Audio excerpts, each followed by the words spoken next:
Hi guys, तो आज की वीडियो में हम सोलो लेवलिंग सीजन 2 के एपिसोड नंबर 5 को देखने वाले हैं। सो कहानी का शुरुआत में हमें जिन्वू दिखाया जाता है जो कि फाइनली उस डंजन से बाहर निकल चुका था और इसके बाद वो अपनी रैंक को अप करने के लिए ना रीटेस्ट देने के लिए जाता है और तभी ना वहाँ पे उसको चॉय मिलता है और चॉय ना उससे बात करने की कोशिश करता है, बट जिन्वू ना उसको इग्नोर करके चला जाता है और साथ ही वहाँ पे बाक्यूनू भी आता है, बट उस टाइम तक जिन्वू वहाँ से चला गया था और चॉय को भी समझ में आ जाता है कि जिन्वू वही मिस्टीरियस हंटर है जिसने रेड गेट को क्लियर किया था। और इसके बाद जिन्वू अपनी मदर से मिलने के लिए जाता है और मदर से मिलने के बाद वो फिर से डीमन कैसल वाले डंजन में जाने वाला था, लेकिन तभी उसको चिंचुल मिलता है और चिंचुल ना जिन्वू को हंटर एसोसिएशन के चेयरमैन से मिलवाते हैं और चेयरमैन भी चाहते थे कि जिन्वू उसकी टीम में ज्वाइन हो जाए और इसके लिए ना काफी ज्यादा ऑफर भी देते हैं। और अब आज के एपिसोड में जिन्वू तभी बोलता है कि आखिरकार आप मेरे लिए इतना कुछ क्यों करना चाहते हैं, और तभी चेयरमैन बोलता है कि मुझे लगता है कि तुम कोरिया के टॉप 5 गिल को तो जानते ही होगे और उन गिल में ना सबसे टॉप पे था हंटर और तीसरे नंबर पे ना व्हाइट टाइगर गिल भी था। और चेयरमैन बोलते हैं कि अभी इन सभी गिल में ना बैलेंस बना हुआ है और अगर आप किसी भी गिल को ज्वाइन करते हो ना तो बैलेंस एकदम इधर उधर हो जाएगा। और तुम्हें ये भी पता है कि हंटर के ऊपर हमारे कोई भी कानून लागू नहीं होते। और जिन्वू मन में सोचता है कि इस दुनिया में ना काफी सारे मैजिकल बीस्ट के साथ ना हंटर्स भी काफी ज्यादा खतरनाक होते हैं। और चेयरमैन ने इसके बाद उसका डिसीजन पूछता है, लेकिन जिन्वू कुछ भी नहीं बोलता और मन में सोचता है कि ये ऑफर देखा जाए तो उतना ज्यादा बेकार भी नहीं है, क्योंकि चेयरमैन की वजह से ना काफी सारे हंटर ना काफी ज्यादा सक्सेसफुल हो पाए हैं और साथ ही चेयरमैन का ना गवर्नमेंट के साथ भी काफी बढ़िया वाला कनेक्शन है। और सबसे फनी बात तो ये थी कि जिन्वू ना अभी भी चेयरमैन को ना अपने से काफी ज्यादा पावरफुल मानता है और चेयरमैन बताता है कि सभी गिल को कंट्रोल करने के लिए ना हंटर एसोसिएशन की ना काफी ज्यादा जरूरत होती है और साथ ही मेरी उम्र ना अभी काफी ज्यादा हो चुकी है और मेरे पास अभी ज्यादा समय नहीं बचा है और मुझे ना एक सक्सेसर चाहिए अपना। और इसके बाद जिन्वू बोलते हैं कि आप प्लीज मुझे माफ करना और चेयरमैन काफी ज्यादा हैरान होता है और सोचता है कि आखिरकार ये भी पैसों के आगे झुक ही गया। जिन्वू बोलता है कि मैं लड़ना चाहता हूँ और तभी चेयरमैन बोलते हैं कि क्या तुम मैजिकल बीस्ट के साथ लड़ना चाहते हो, और जिन्वू बोलता है कि आपने सही बोला। और इसके बाद वो अपने मन में सोचने लगता है हंटर एसोसिएशन जो है वो सिर्फ ई और डी रैंक के डंजन को क्लियर करते हैं और इसकी मदद से तो जिन्वू बिल्कुल भी अपना लेवल अप नहीं कर पाएगा। और आपको जिन्वू का तो पता ही है, उसके अंदर ताकतवर बनने की भूख थी। और जिन्वू बोलता है कि डंजन ना मेरे लिए घर के समान है और मैं उसको छोड़ के कहीं और नहीं जाना चाहता। और ये सुन के ना चेयरमैन काफी ज्यादा हैरान हो जाता है और वो ना जिन्वू की आंखों की तरफ देख रहा था। और इसके बाद तभी चेयरमैन की हार्ट बीट ना काफी ज्यादा फास्ट हो जाती है और वो सोचता है कि पता नहीं मेरी ऐसी फीलिंग आज से पहले कब आई थी, और अगर मेरी एज 20 साल होती ना तो मैं भी जिन्वू के साथ डंजन में जाता। और इसके बाद जिन्वू वहां से जाने लगता है और वो चिंचुल को बोलता है कि आपकी नजरों को ना कोई भी धोखा नहीं दे सकता और मैंने ना बिल्कुल भी उस डबल डंजन को क्लियर नहीं किया था। और चिंचुल ना काफी ज्यादा हैरान हो जाता है और फिर सोचने लगता है कि आखिरकार डबल डंजन को क्लियर किसने किया था फिर।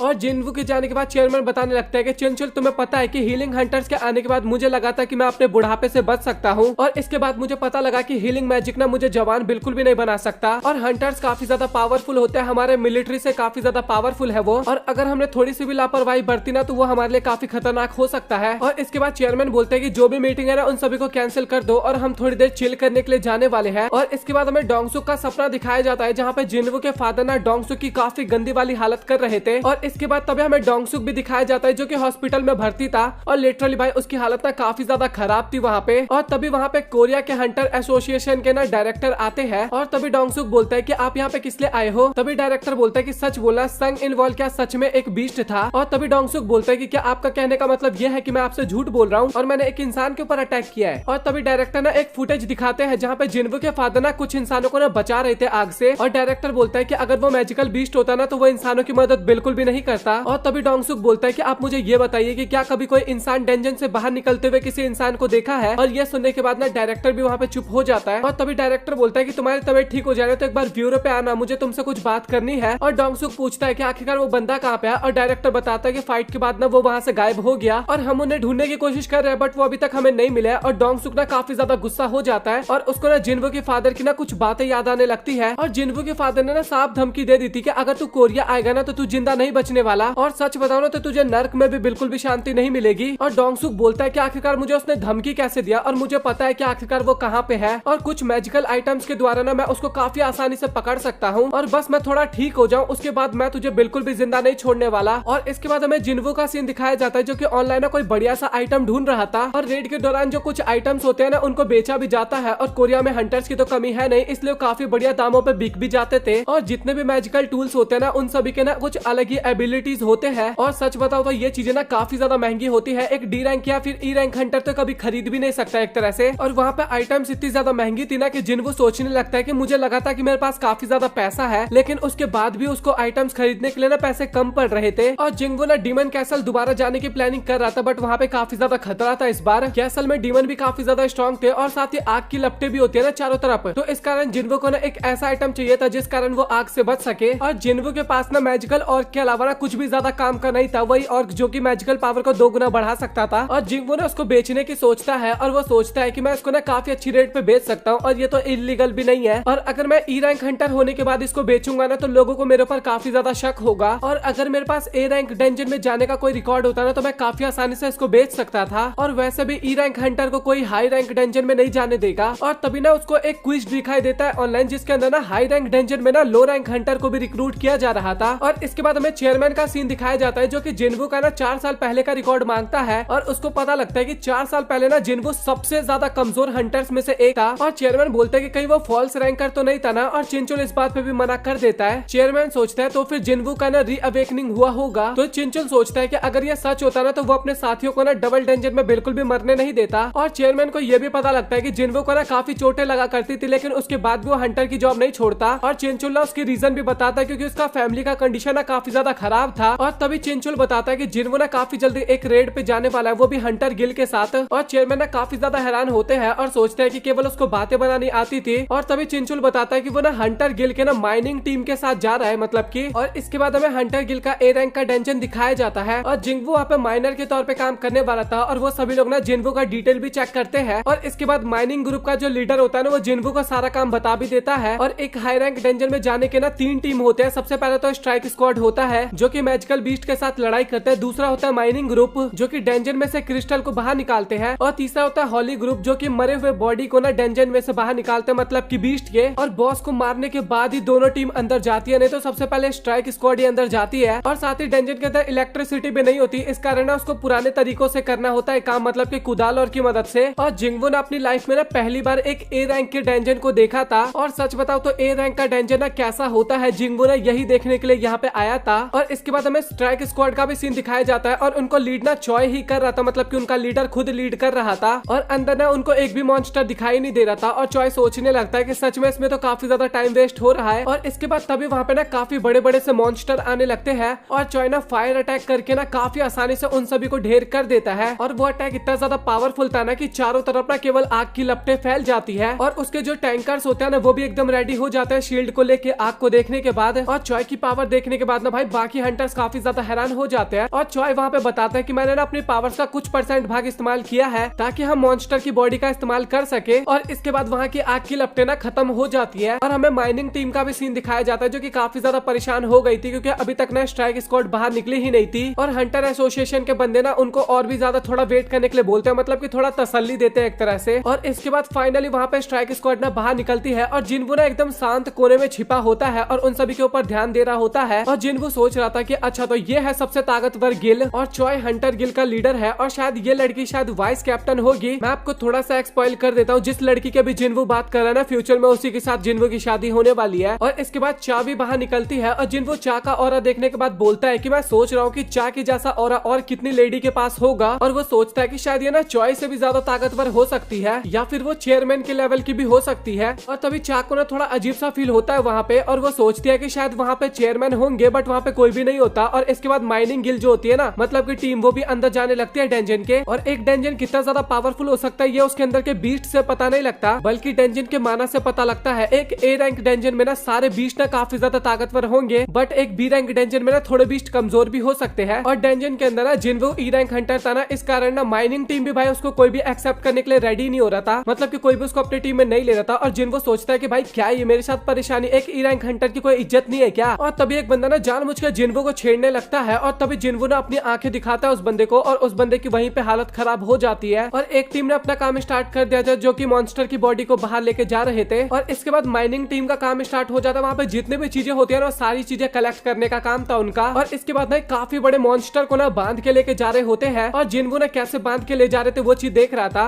और उनका टीम का कैप्टन बोलता है कि तुम पहली बार A रैंक के डंजन में आए हो, इस कारण तुम्हें काफी ज्यादा हैरानियत हो रही होगी। और तभी जिन्वो बोलता है कि स्ट्राइक स्क्वाड ने सारे मॉन्स्टर को तो मार दिया बट बॉस तो अभी तक जिंदा है ना। और तभी टीम लीडर बोलता है कि हाँ, क्योंकि अगर बॉस को मार देंगे तो डंजन बंद हो जाएगा, तो बॉस को मारने से पहले हमें सारे मटेरियल्स को बाहर निकालना होता है। और तभी जिन्वो बोलता है कि अगर बीच में बॉस ने आके हमारे ऊपर अटैक कर दिया तो फिर क्या होगा। और तभी टीम लीडर बोलता है कि अगर ऐसा हुआ तो फिर हम सभी मारे जाएंगे। और जिन्वो बोलता है कि क्या आपको उससे डर नहीं लगता। तभी टीम लीडर बोलता है कि नहीं, क्योंकि मैं हंटर गिल्ड के साथ ना 3 साल से काम कर रहा हूँ और ऐसी चीज अभी तक तो फिलहाल मेरे साथ बिल्कुल भी नहीं हुई। और जिन्वो सोच रहा था कि इस डेंजन का बॉस ना सच में काफी ज्यादा खतरनाक है और वो सोच रहा था कि चो और चाना काफी ज्यादा पावरफुल है जो कि इस लेवल के बॉस को हरा सकते हैं। और इसके बाद जिन्वो काम करना स्टार्ट करता है और लिटरली वो काफी ज्यादा फास्ट कर रहा था। और ये देख के बाकी लोग सोच रहे थे कि सच में ये ई रैंक हंटर ही है ना। और लीडर बोलता है कि मुझे तो लगता है कि उसका जन्म ना एक बढ़िया माइनर बनने के लिए ही हुआ है, बट उसको क्या पता यार जिन्वो क्या चीज है। और सच बता रहा हूँ, ये लीडर है सच में काफी बढ़िया इंसान लगा यार मुझे अभी तक तो। और इसके बाद उनका लंच टाइम हो जाता है और टीम लीडर उसको बुलाने के लिए आता है और जिन्वो बोलता है कि मैंने खाना खा लिया है तो मैं यहीं पे थोड़ा टाइम पास करने वाला हूँ। और इसके बाद जिन्वो कुदाल लगता है और बोलता है कि मेरे पास 1 घंटे का टाइम है और मैं ये मौका गंवाना नहीं चाहता। और वो ना सीधा बॉस को देखने के लिए निकल जाता है। और जैसे वो वहाँ पे जाता है तो उसको एक काफी जाइंट सा मॉन्स्टर दिखाई देता है और जिन्वो सोचता है कि मैं चाहूँ ना तो इसको मार सकता हूँ, बट मुझे बॉस को मारने का इजाजत नहीं है और अगर मैंने इसको मार दिया ना तो डेंजन भी क्लियर हो जाएगा और गिल में भी काफी नुकसान होगा। और जिन्वो ये सब चीजें सोच ही रहा था, लेकिन तभी पीछे से ना जिन्वो को कोई आवाज लगाता है और जिन्वो ना डर जाता है और वो ना एक लड़की की आवाज होती है और वो बोलती है कि आखिरकार तुम वहाँ पे कर क्या रहे हो। और वो लड़की बोलती है कि मैंने तुमसे पूछा ना कि आखिरकार तुम यहाँ पे क्या कर रहे हो। और जिन्वो डर चुका था और वो ना अपने डैगर को भी छिपा लेता है। और तभी जिन्वो बोलता है कि मैं यहाँ पे खो चुका हूँ। और वो लड़की ना चाह होती है और वो बोलते है कि क्या तुम माइनर टीम के पार्ट हो। और वो बोलती है कि तुम यहाँ से जल्दी चले जाओ क्योंकि यहाँ पे खतरा है। और तभी जिन्वो सोचता है कि मुझे पता था कि चाह काफी ज्यादा पावरफुल है, बट वो इतनी ज्यादा पावरफुल है मैंने नहीं सोचा था, क्योंकि जिन्वो को पता नहीं चला और वो उसके पीछे आ गई है इसलिए बोल रहा था एक तरह से। और तभी चाह नोटिस करते हैं कि जिन्वो के हाथ में जो डैगर था ना वो अचानक से गायब हो गया। और जिन्वो ऐसे जा रहा था, लेकिन तभी चाह उसको रोकती है और उसको स्मेल करने लगती है और बोलती है कि तुम्हारे में से तो गंद की स्मेल आ ही नहीं रही है। और जिन्वो बोलता है कि कोई प्रॉब्लम है क्या। और तभी चाह बोलते हैं कि क्या तुम सच में एक हंटर हो। और इसके बाद वो उसका आईडी कार्ड और उसका रैंक देखती है और इसके बाद वो बोलते हैं कि अच्छा तुम यहाँ से जा सकते हो। और इसके बाद जिन्वो यहाँ से चला जाता है और चाह सोचने लगते है कि वो लो रैंक हंटर था, लेकिन उसके बाद भी उसमें से स्मेल बिल्कुल भी नहीं आ रही थी। और माइनिंग टीम का जो लीडर होता है ना वो जिन्वो को बता रहा होता है कि भाई तू सच में काफी ज्यादा लकी है कि तुझे चाह के साथ बात करने का मौका मिला। और चाह कभी भी ब्रेक नहीं लेती और वो ना बॉस मॉन्स्टर के ऊपर नजर रखती है एक तरह से। और लीडर बताता है कि मैंने सुना है कि चाह ना हंटर की स्मेल को सूंघ सकती है, इस कारण ना वो नाक को ना हमेशा रुमाल से ढक के रखती है। और इसके बाद तभी अचानक से ना जिन्वो को ना वो रेड गेट वाले आई सेल्फ की याद आने लगती है। और उसने बोला नहीं था कि हमारे दिमाग में एक अजीब सी आवाजें आती है जो कि हमें इंसानों को मारने के लिए कहते हैं। और जिन्वो सोच रहा होता है कि क्या ये दोनों एक दूसरे से कनेक्टेड है और मैं किसी हंटर को तो स्मेल नहीं कर सकता, और क्या ये इसलिए होता है क्योंकि मैं एक प्लेयर हूँ। और इसके बाद फाइनली उनके माइनिंग टीम का काम कंप्लीट हो जाता है और जिन्वो को ना वहाँ पे उसकी पेमेंट भी मिल जाती है। और साथ ही लीडर बताते भी है कि भाई तू सच में काफी ज्यादा बढ़िया था, तेरे कारण हमारा 2 घंटे पहले काम कंप्लीट हो गया। और सच बताओ तो तुम माइनर बनने के लिए पैदा हुए हो और क्या तुम्हें कोई ऐतराज ना हो तो क्या तुम हमारे साथ काम करना चाहोगे, और मैं तुम्हें अच्छी पेमेंट देने की भी कोशिश करूंगा। और तभी जिन्वो बोलता है कि आपके ऑफर के लिए काफी ज्यादा शुक्रिया, बट मैं यहाँ पे किसी और चीज पे काम कर रहा हूँ। और टीम लीडर काफी निराश होता है, बट फिर भी बोलता है कि कोई बात नहीं। और सच बता रहा हूँ भाई ये बंदा मुझे अभी भी काफी ज्यादा बढ़िया लगा। और तभी लीडर बोलता है कि क्या तुम कल भी आना चाहोगे। और इसके बाद जिन्वो अपने मन में सोचने लगता है कि मेरा टेस्ट काफी ज्यादा नजदीक है और साथ ही मुझे ए रैंक गेट का ना बस एक्सपीरियंस करना था, बट उसको पता लगता है ना कि वो अगेन एक ए रैंक डंजन में कल जाने वाले हैं। और साथ ही हंटर गिल की ना 20 स्क्वाड उनके साथ जाने वाली है। और लीडर बताता है कि हंटर गिल इकलौता एक ऐसा गिल है जो कि एक बार में ना 2 ए रैंक डंजन को ना क्लियर कर सकता है। और जिन्वो इसके बाद हाँ बोल देता है और ये बात सुनकर ना लीडर को भी काफी ज्यादा अच्छा लगता है। और इसके बाद हमें यूजिन का सीन दिखाया जाता है जो कि अपने कजन के साथ ना जहाँ पे जिन्वो से मिलने के लिए आता है ना वहाँ पे आया होता है। और वो बताता है कि मेरे फादर के साथ ना मेरी डील एक तरह से फिक्स हो गई है। और उसके कजन बोलते हैं कि इसका मतलब तुम गिल मास्टर बनने वाले हो। और यूजिन बोलता है लेकिन उसके लिए ना मुझे जिन्वो की मदद लेनी होगी। और फिर वो रोते हुए बोलता है कि वो मेरा कॉल ही पिक नहीं कर रहा, उसने मुझे 1 हफ्ते कॉल ना करने का ऑर्डर दिया था और 3-4 दिन तक तो मेरे से हो गया, बट 1 हफ्ता सच में काफी ज्यादा लंबा टाइम है। और यूजिन की कजन वहाँ पे काफी हैरान हो जाती है और बोलती है कि तुम सच बताओ तुम उसके साथ डेट तो नहीं कर रहे ना जो ऐसा बिहेव कर रहे हो। और इसके बाद टीवी पे ना एक स्टार का ना न्यूज आ रहा था जो कि अवेकन हुआ है और वो ना ए रैंक हंटर बनता है और उसके बारे में दोनों थोड़ी बहुत बातें करते हैं। और इसके बाद तभी यूजिन की कजन बोलते हैं कि अच्छा तुम मुझे अपना फोन दो और मैं देखती हूँ कि आखिरकार वो कैसे कॉल पिक नहीं करता। और वो कॉल मिलाने वाले होते हैं जिन्वो का, लेकिन तभी जिन्वो का ही कॉल आ जाता है उसके फोन पे। और जिन्वो बोलता है कि भाई तू मुझे पता है कि काफी टाइम से कॉल कर रहा था और आखिरकार तू कॉल क्यों कर रहा था। और यूजिन बोलता है कि आपने मुझे कॉल करने के लिए मना किया था, बट आप इतने टाइम से थे कहाँ पे। और जिन्वो बताता है कि मैं डेंजन में था और आखिरकार तुम्हारी मीटिंग का क्या हुआ। और इस बात पे ना यूजिन काफी एक्साइटेड हो जाता है और बोलता है कि मुझे सर इसी टॉपिक से रिलेटेड आपसे बात करना था, क्या हम मिल सकते हैं। और जिन्वो बोलता है कि हम कल रात में मिलेंगे और यूजिन डन कर देता है। और इसके बाद हमें चा का सीन दिखाया जाता है जो कि जिन्वो के साथ एनकाउंटर की थी ना उस बात को भूल ही नहीं पा रही थी। और इसके बाद वो अपनी सेक्रेटरी को ना जिन्वो के बारे में ना इन्फॉर्मेशन इकट्ठा करने को बोलती है। और चा को ना जिन्वो की बातों पे बिल्कुल भी भरोसा नहीं था और उसको लग रहा था कि जिन्वो ना दूसरे गिल का स्पाई है। और चा की बातें सुनकर ना उसकी सेक्रेटरी भी काफी ज्यादा हैरान हो जाती है। तभी चा को पता लगता है कि चॉय ने बिना जिन्वू की इन्फॉर्मेशन इकट्ठा करने को बोला था और ये सुनकर चा और भी ज्यादा हैरान हो जाती है। बट उनको ये नहीं पता था कि आखिरकार चॉय ने ऐसा क्यों किया था और जिन्वू की प्रोफाइल को ना एक तरह से हाइड करके रखा गया था। और जब कोई बड़ा हंटर होता है ना और उसके प्रोफाइल को हाइड किया जाता है ना तो वो चीज एक जायज होती है। बट जिन्वू जो कि एक ई रैंक हंटर था उसके प्रोफाइल को लॉक करके रखा गया था। ये सुनकर ना चा काफी ज्यादा हैरान होती है और चा बिस्तर पे लेटे लेटे सोच रही थी कि आखिरकार उसके शरीर से मुझे अच्छी स्मेल क्यों आ रही थी और बाकियों में से मुझे क्यों नहीं आती। और इसके बाद जिन्वू माइनिंग टीम के पास जाता है और वो सभी लोग ना काफी प्यार से जिन्वू का वेलकम करते हैं। और वो चीज देखने के बाद ना जिन्वू को ना अपनी पुरानी टीम की याद आ जाती है, वही पुराने जो बंदे थे। और इसके बाद हमें थोड़े टाइम के लिए जिन्वू का इमोशनल साइड भी देखने को मिलता है काफी टाइम बाद। और इसके बाद स्ट्राइक स्क्वाड का जो कैप्टन होता है ना वो बोलता है कि बैग उठाने वाले बंदे ना आज नहीं आ पाए, तो क्या आप में से कोई जाना चाहेगा। और माइनिंग टीम वाले तो वहाँ पे साफ मना कर देते हैं और बाकी जो हाउलिंग टीम वाले होते हैं ना वो भी मना कर देते हैं वहाँ पे। और स्ट्राइक स्क्वाड का कैप्टन बोलता है कि मैं पैसे भी बढ़ा दूंगा, लेकिन माइनिंग टीम का लीडर बोलता है कि देखो हमारे ग्रुप में सिर्फ ई रैंक और डी रैंक हंटर होते हैं और अगर उनकी जान चली जाएगी तो आखिरकार हम पैसों का करेंगे ही क्या। और इसके बाद हमारा लौंडा हाथ उठाता है और ये देख के ना सभी लोग काफी ज्यादा हैरान हो जाते हैं और उसको समझाने लगता है कि भाई अभी तू काफी ज्यादा जवान है और अगर तुझे अंदर कुछ हो गया तो आखिरकार तू अपनी लाइफ का क्या करेगा, वो तो तेरी बर्बाद हो जाएगी। और जिन्वू बोलते हैं कि आप लोग बिल्कुल भी फिक्र मत करो, मैं उतना ज्यादा भी कमजोर नहीं हूँ। और जिन्वू का मेन टारगेट था वहाँ पे उनके स्किल्स को जानना कि आखिरकार वो किस तरीके से लड़ाई करते हैं। और सॉन क्यूहुल मतलब कि स्ट्राइक स्क्वाड का कैप्टन पूछता है कि आखिरकार तुम्हारी रैंक क्या है। उनकी टीम का एक बंदा बोलता है ई रैंक हंटर है ये और हमें ना किसी और की मदद लेनी चाहिए। बट सॉन क्यूहुल ना जिन्वू को ही डन कर देता है और इसके बाद दोनों एक दूसरे से हाथ मिलाते हैं। और जिन्वू नोटिस करता है कि आज का गेट काफी ज्यादा बड़ा है और सॉन बोलता है कि आज का गेट ज्यादा बड़ा है लेकिन माना काफी ज्यादा कमजोर है, अगर माना पावरफुल होता ना तो हमें यहाँ पे नहीं भेजा जाता। और इसके बाद ना ग्रुप की तरफ नजर घुमाता है जहाँ पे ना 11 ए रैंक के हंटर्स और 6 बी रैंक के हंटर्स होते हैं, एस रैंक का हंटर कोई भी नहीं होता। और ए रैंक के गेट को क्लियर करने के लिए ना इतने हंटर इनफ थे। और इसके बाद जिन्वू ना अंदर जा रहा होता है और उसको फील होता है कि इस गेट का माना ना सच में काफी ज्यादा कम है, लेकिन उसको ना अंदर ही अंदर ना कुछ गड़बड़ सा भी फील होता है। और जिन्वू को ना यहाँ पे भी रेड गेट वाला फीलिंग आ रहा था, लेकिन इसके बाद वो अंदर जाता है और तभी एक लड़की बोलती है कि तुम ना बिल्कुल भी फिक्र मत करो, सॉन बहुत ही ताकतवर है लेकिन इसका मतलब ये नहीं कि हम कमजोर है, हम भी काफी ज्यादा पावरफुल है। और जिन्वू को समझ में आ जाता है कि ये ना एक हीलर है और वो सोचता है कि शायद ये ए रैंक हीलर है और अगर जूही आज यहाँ पे होती तो शायद वो भी इसी तरीके के डेंजर में जाती। और वो लड़की ना जिन्वू को पीछे रहने के लिए बोलती है और इसके बाद वो लड़की बताने लगता है कि एक मेजर्स के ऊपर हमला होगा तो वो टैंक की गलती होती है और अगर एक हीलर के ऊपर हमला हुआ तो वो स्ट्राइक स्क्वाड की गलती होती है और साथ ही एक पॉटर के ऊपर हमला हुआ ना तो पूरे गिल की गलती होती है। और इसके बाद हमें लीडर का सीन दिखाया जाता है जो कि सोच रहा था कि ये मेरा पहला मिशन है लीडर के तौर पे और मैं उतना ज्यादा पावरफुल भी नहीं हूँ, बट अगर मैंने मिशन को सक्सेसफुली कंप्लीट कर दिया तो मुझे परमानेंट लीडर बना दिया जाएगा। और तभी अचानक से एक मॉन्स्टर उनके ऊपर हमला करने के लिए आता है और वो सभी लोग ना एकदम फॉर्मेशन बना के खड़े हो जाते हैं, किसी ने भी ऑर्डर नहीं दिया था बट उसके बाद भी। और ये चीज देखने के बाद ना जिन्वू काफी ज्यादा हैरान हो जाता है और तभी हमें नोटिस होता है कि कोई ना उनकी तरफ आ रहा है काफी स्पीड में। और इसके बाद ना वहाँ पे काफी सारे फॉक्स मॉन्स्टर आते हैं और वो सभी लोग ना मारते जाते हैं और मॉन्स्टर बढ़ते ही जा रहे थे, मतलब की संख्या खत्म ही नहीं हो रही थी उनकी। और हमें एक हंटर दिखाया जाता है जो कि अपने तलवार की मदद से ना काफी सारे फॉक्स मॉन्स्टर को मारता है और साथ ही एक लड़की अपने फायर मैजिक की मदद से काफी सारे फॉक्स मॉन्स्टर को मारती है। और इसी तरीके से वहाँ पे जितने भी मॉन्स्टर होते हैं ना सभी का काम तमाम हो जाता है। और उनको ये समझ में नहीं आता कि एक ए रैंक के डेंजर में ना सी रैंक का मॉन्स्टर क्या कर रहा है, ये काफी ज्यादा रेयर बात होती है। बी या फिर ए रैंक के ही मॉन्स्टर होते हैं इस टाइप के डेंजर में और इनका जिंदा रहना बिना इस टाइप के डेंजर में ना काफी ज्यादा इम्पॉसिबल हो जाता है क्योंकि ताकतवर मॉन्स्टर ना इनको मार देते हैं। और तभी जिन्वू को ना उनके गले पे ना पट्टे का निशान दिखता है और तभी वो बताने लगता है कि कोई मॉन्स्टर नहीं है बल्कि किसी बीस्ट ने ना इन सभी को पाल रखा है कुत्ते की तरह, पालतू कुत्ते की तरह। और जिन्वू को लगता है कि जो मैं सोच रहा था वो यहाँ पे सच होने वाला है। और तभी ना वहाँ पे काफी बड़े बड़े से मॉन्स्टर आने लगते हैं और उसका ऑरा ना जिन्वू के साथ बाकी लोगों को भी फील हो रहा था। और हमें काफी बड़े बड़े से ऑर्क देखने को मिलते हैं, काफी पावरफुल भी होते हैं ये लोग। और तभी एक ऑर्क ना अपना भाला फेंकता है उनकी तरफ और सॉन ना अपने शील्ड की मदद से उसको रोकने की कोशिश करता है और वो उसको रोक तो लेता है लेकिन 50% उसका शील्ड ना डैमेज हो जाता है भाई एक ही अटैक से सिर्फ। और तभी दूसरा मॉन्स्टर अगेन सॉन के ऊपर अटैक करता है और सॉन उसको अगेन शील्ड की मदद से रोकता है। और इसके बाद बाकी ओगर बिना अटैक करने लगते हैं और वो ओगर ना सबसे पहले मेजेस को मारने के लिए जाते हैं और सॉन ना सभी को वार्निंग दे देता है कि उनको सबसे पहले प्रोटेक्ट करना होगा हमें। और मेजेस ना फायर अटैक करते हैं ऑर्क के ऊपर लेकिन उनका ना कोई ज्यादा असर होता ही नहीं है उनके ऊपर। और वो ऑर्क ना मेजेस को मारने के लिए जा रहा था लेकिन तभी एक मेज ना अपने बाउंडिंग स्पेल का इस्तेमाल करती है और उसको बांधने की कोशिश करती है ऑर्क को। और वो लड़की बताती है कि मैं केवल 5 सेकंड तक इसको होल्ड करके रख सकती हूँ। और तभी एक दूसरा मैज ना समनिंग मैजिक का इस्तेमाल करता है और एक काफी बड़े से फायर बीस्ट को बुलाता है। और वो मन में सोचता है कि मैं एक बार में केवल 2 ही बीस्ट को बुला सकता हूँ और मेरा एक बीस्ट ना एक ए रैंक हंटर जितना पावरफुल होता है। बट इस स्पेल के बाद ना ये और कोई सा स्पेल यूज नहीं कर पाता, सबसे बड़ी प्रॉब्लम तो ये थी। और वो दूसरा बीस्ट बुला भी नहीं सकता जाता उसका मैना ना काफी जल्दी खत्म हो जाता। और हमें एक और ऑर्क दिखाया जाता है जो कि एक हंटर का ना सीधा शोल्डर को ही उड़ा देता है। और हीलर ना थोड़ा बहुत उनको हील करने की कोशिश कर रहे थे, बट मेन बात तो ये थी कि हंटर का ना कोई भी स्किल उनके ऊपर यूज ही नहीं हो पा रहा था और सोन भी वहाँ पे कुछ नहीं कर पा रहा था। और वो बोलता है कि इनकी संख्या काफी ज्यादा है और हमें ना इनको अलग अलग ग्रुप में डिवाइड करना होगा। और वो सोचने लगता है कि एक ऑर्क ना ए रैंक हंटर जितना पावरफुल होता है और इनकी संख्या भी काफी ज्यादा है और हमारे पास कुछ बी रैंक हंटर भी है जो कि हमारे किसी भी काम नहीं आने वाले यहाँ पे। और अगर चीजें काफी ज्यादा बिगड़ जाएंगी ना तो सबसे पहले बी रैंक हंटर ही मारे जाएंगे। और तभी एक और ऑर्क ना एक बंदे का हाथ को काट देता। भाई कितने हाथ काटेंगे ये लोग। और इसके बाद तभी एक और लड़की ना समनिंग मैजिक का इस्तेमाल करती है और उसका ना अजीबोगरीब बीस्ट आता है और वो ना ऑर्क को चारों तरफ से लिपेट लेता है। और इसके बाद लड़की हीलर जो होती है ना वो उस लड़के के हाथ को ना हील करने लगती है और उसका हाथ भी ना ठीक हो जाता है इसके बाद। और हमें वो ऑर्क दिखाया जाता है जो कि भाई एकदम सही सलामत था और उसके बीस्ट को ना खत्म कर चुका था। लड़की काफी ज्यादा डर चुकी थी और लड़की के ऊपर अटैक होने वाला था, लेकिन तभी हमारा हीरो कैमोफ्लेज स्किल का इस्तेमाल करके वहाँ पे उस लड़की को बचाने के लिए आ जाता है और अपने डैगर की मदद से ना उस ऑर्क के गले पे ना काफी तगड़ा वाला कट देता है। और वो डैगर काफी ज्यादा स्पेशल था, ये चीज तो आपको पता ही है। और इसके बाद वो ऑर्क ना वहाँ पे काफी ज्यादा तड़पने लगता है और ये देख के वो लड़की भी काफी ज्यादा हैरान हो जाती है। और इसके बाद वो और फाइनली टैम बोल जाता है और लड़की सच में वहाँ पे काफी ज्यादा हैरान होती है और सोचती है कि ये क्या हो रहा है भाई यहाँ पे।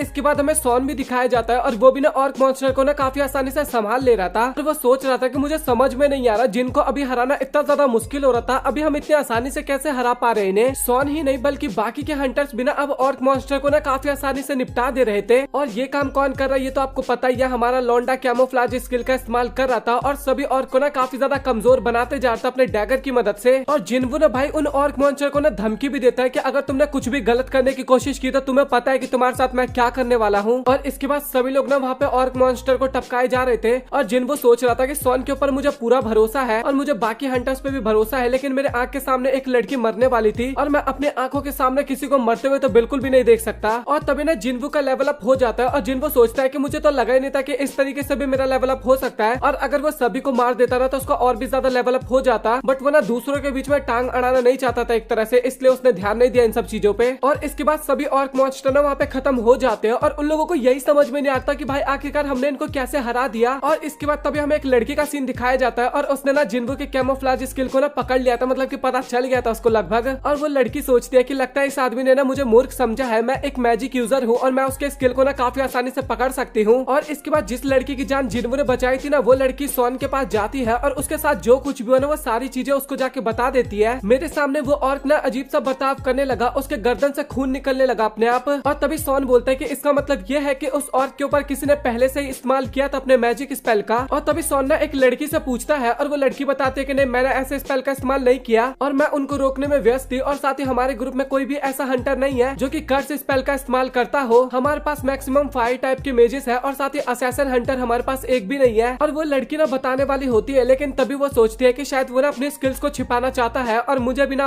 अपना मुंह बंद रखना होगा। और तभी एक बंदा बोलता है कि क्या हमें आगे जाना चाहिए। और ये सुन के ना वहाँ पे सभी लोग काफी ज्यादा डर जाते हैं क्योंकि डंजन की स्टार्टिंग इतनी ज्यादा खतरनाक हुई तो एंडिंग कैसे हो सकती है। और तभी एक हंटर बोलने लगता है कि हमें ना वापस जाना चाहिए और अपने लीडर को ना सब कुछ बताना चाहिए या फिर हमें 2 हीलर्स को और लेके आना चाहिए। और मुझे पता है कि लीडर के तौर पे तुम्हारा पहला रेड है, बट सच में काफी ज्यादा इंपॉर्टेंट है और काफी ज्यादा रिस्की भी हो जाएगा ये एक तरह से। और जिन्वो भी अपने मन में सोच रहा था कि लीडर के तौर पे ना काफी बड़ा डिसीजन होता है लेना। और इसके बाद तभी सोन बोलता है कि अच्छा ठीक है तो फिर हम वापस जाएंगे। और इसके बाद सभी लोग वापस जाने लगते हैं, लेकिन लिटरली तभी ना वहाँ पे रास्ते के बीच में ना उन्हें एक बैरियर दिखाई देता है और उन लोगों को समझ में नहीं आता कि आखिरकार ये बैरियर बनाया किसने है। और लिटरली वो बैरियर ना काफी ज्यादा पावरफुल होता है और वो देखने के बाद ना सभी लोग काफी ज्यादा घबरा जाते हैं वहाँ पे।